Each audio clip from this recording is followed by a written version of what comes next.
दोस्तों, इस वीडियो में हम डिस्कस करेंगे आरबीआई के central bank reserve bank of India के बारे में। देखो, हुआ क्या था कि 1919 के बाद बहुत सारे बैंक स्टेबलाइज होने लगे और ये सारे बैंक प्राइवेट थे जो कि अपने हिसाब से नियम बनाते और फंक्शनिंग करते, जिससे कि कस्टमरों का काफी नुकसान होता। इसीलिए 1920 में यंग कमीशन और रॉयल कमीशन के नाम से एक कमेटी बनाई। फिर 1926 रॉयल कमीशन की रिपोर्ट के आधार पर 1934 में आरबीआई एक्ट पास हुआ। फिर उसके बाद 1935 में आरबीआई की स्थापना की गई, जिसका इनिशियल कैपिटल प्रारंभिक पूंजी थी 5 करोड़। फिर उसके बाद सर ऑस्बॉर्न स्मिथ को आरबीआई का फर्स्ट गवर्नर बनाया गया, जिसका हेडक्वार्टर था कोलकाता में। आरबीआई का पहले हेडक्वार्टर कलकत्ता था और 1937 में ये मुंबई में शिफ्ट किया गया। आफ्टर इंडिपेंडेंस आरबीआई का निजीकरण नेशनलाइजेशन 1 जनवरी 1949 को किया गया। उस टाइम आरबीआई के तीसरे गवर्नर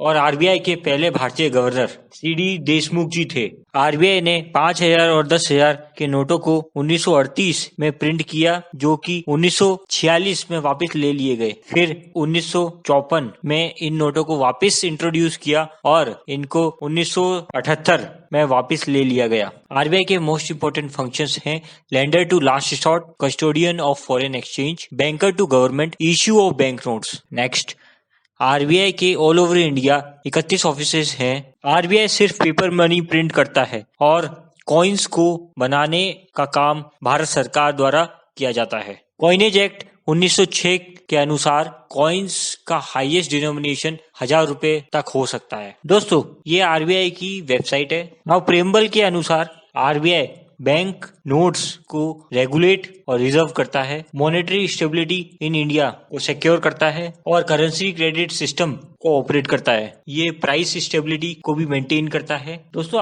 क्या आपको पता है कि मिस्टर मनमोहन सिंह इकलौते ऐसे पीएम हैं जो कि आरबीआई के गवर्नर रह चुके हैं? तो सबसे पहले हम समझ लेते हैं आरबीआई के मैनेजमेंट स्ट्रक्चर के बारे में। आरबीआई के जनरल अफेयर्स को सेंट्रल बोर्ड ऑफ डायरेक्टर संभालते हैं। इन डायरेक्टर्स को गवर्नमेंट अपॉइंट करती है, जो कि 4 साल में चेंज होते रहते हैं। इसके सेंट्रल बोर्ड ऑफ डायरेक्टर्स में गवर्नर और 4 डिप्टी गवर्नर्स भी होते हैं एंड इसमें गवर्नमेंट की तरफ से 10 डायरेक्टर्स और 2 गवर्नमेंट ऑफिशियल्स अपॉइंट किए जाते हैं। चलिए अब बात करते हैं आरबीआई के फंक्शंस की। Issue of currency notes, RBI India में करेंसी नोट्स इशू करता है और कॉइन्स सर्कुलेशन में आरबीआई की निगरानी में ही किए जाते हैं। Banker, agent and financial advisor of the government. RBI central government और स्टेट गवर्नमेंट की ट्रांजेक्शन करता है। ये गवर्नमेंट के बिहाफ पे टैक्स की पेमेंट्स भी करता है और ये इंटरनेशनली गवर्नमेंट को रिप्रेजेंट करता है। Government foreign related transaction RBI के थ्रू ही करती है। आरबीआई फॉरेन एक्सचेंज रिजर्व को मेंटेन करता है और ये गवर्नमेंट को फाइनेंशियल एडवाइस भी देता है। नेक्स्ट है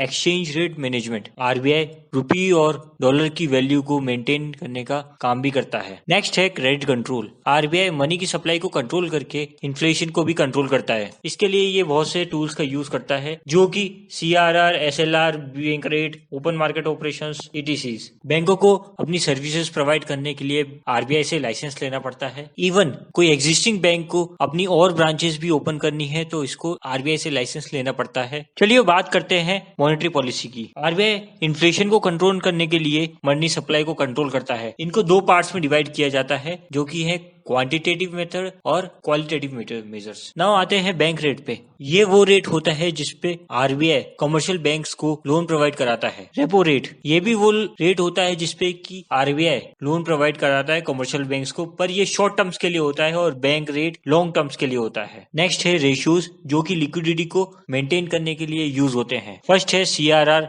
यानी कैश रिजर्व रेशियो। सीआरआर वो फिक्स्ड परसेंटेज होती है जो कमर्शियल बैंक्स को आरबीआई के पास रखनी होती है। अगला है एसएलआर यानी स्टेचुरी लिक्विडिटी रेशियो। एसएलआर वो डिपॉजिटरी होती है जो कमर्शियल बैंक्स को अपने पास कैश और गोल्ड की फॉर्म में रखना पड़ता है। अगर इन रेशियोज को इंक्रीज कर दें तो कमर्शियल बैंक्स को ज्यादा रिजर्व रखना पड़ेगा, जिसकी वजह से वो कम लोन दे पाएंगे और मनी का सप्लाई मार्केट में कम रहेगा। नेक्स्ट है ओपन मार्केट ऑपरेशंस। अगर आरबीआई को मार्केट में मनी के फ्लो को कम करना होता है तो वो मनी को अपने पास अट्रैक्ट कर लेता है। ऐसा करने के लिए आरबीआई गवर्नमेंट बॉन्ड इशू करता है, क्योंकि गवर्नमेंट बॉन्ड्स सबसे सेफेस्ट ऑप्शन होते हैं इन्वेस्ट करने के लिए, इसलिए कमर्शियल बैंक्स बॉन्ड्स को बाय कर लेते हैं जिससे उनका पैसा आरबीआई के पास आ जाता है। अभी आपने आरबीआई के क्वांटिटेटिव मेजर्स को समझा, चलिए बात करते हैं आरबीआई के क्वालिटेटिव मेजर्स की। फर्स्ट है rationing of credits. RBI commercial banks के लिए एक मैक्सिमम अमाउंट फिक्स कर देता है, बैंक्स उस फिक्स अमाउंट से ज्यादा लोन नहीं दे सकते। Next is change in margin requirement. Margin amount वो होता है जो दिया नहीं जाता।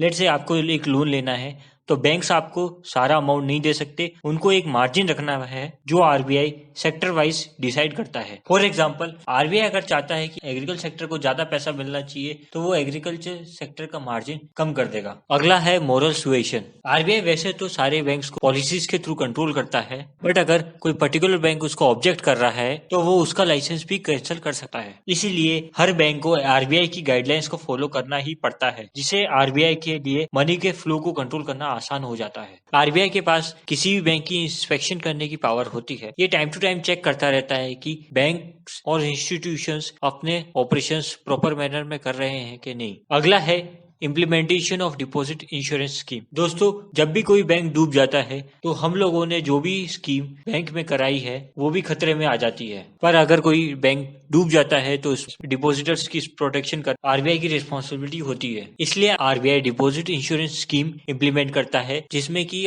बैंक के फेल होने पर उस बैंक के डिपॉजिटर्स की एटमोस्ट 5 लाख रुपीस सेव रहेंगे, मतलब अप टू 5 लाख रुपीस उसको मिल सकते हैं। तो दोस्तों, ये था कुछ आरबीआई के बारे में। आज के वीडियो में इतना ही दोस्तों, मिलते हैं अगली वीडियो में।